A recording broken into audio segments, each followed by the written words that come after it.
of the Calaboose board or anyone else with the city of San Marcos care to make a presentation? I actually have nothing prepared. I want to thank you for looking into the property. We're working pretty hard to do a lot of the restorations internally ourselves. And along with working with, geez, I cannot remember his name, with the city. We've restored, right. Oh, yeah. We've restored some windows and just done a lot of stuff ourselves. So we're trying to help preserve the property without making any radical changes or anything that's not with the structure as I found it. And other than that, do you all have any questions of me? We'll stand by. We might have some questions for you. Okay. Thank you very much, Mr. Sloan. You're welcome. Thank you. Yeah.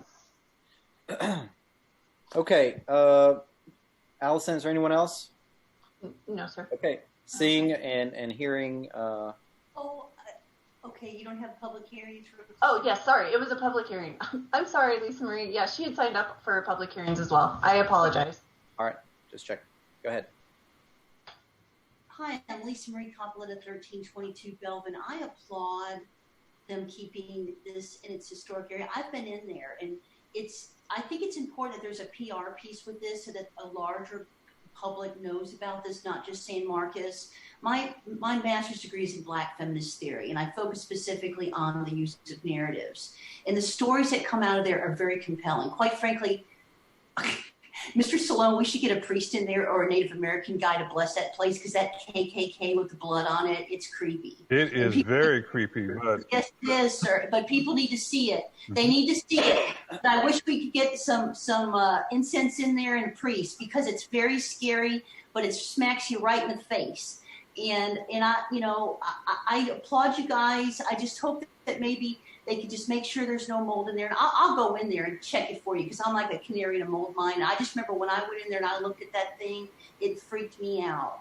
And people need to be freaked out. They need to be reminded of that time. And, Mr. Armstead and I have had many conversations, and he used to carry a comb in his pocket. I don't know if any of y'all know. Do you know about that, Mr. Sloan, why he carried that comb in his pocket? It was sharp. No, I don't. It was sharpened on the bottom in case he got attacked. It was his weapon. That man carried that comb in his pocket for his entire life, even up until the time he passed away. I ran up to the yellow store. And those are the sorts of narratives. And I've got some videos at my video YouTube channel, San Marcos News Live, him talking about the integration of the movie house and so forth with Mr. Bill Cunningham. And so I just wish that more people knew about this. But you know what? It's all for naught. All the work Mr. Salone is doing is for naught.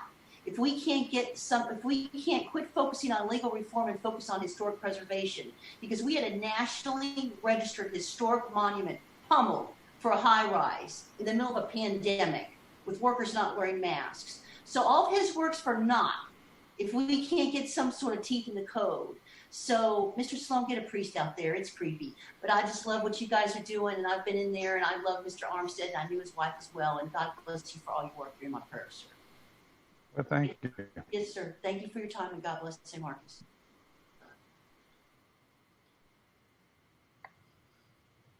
That, I think, is all that was signed up for the public hearings. Thank you, Ms. Coppola. Seeing and hearing no other persons wishing to speak at this public hearing, I will close this public hearing, and I will make a motion for approval of the item based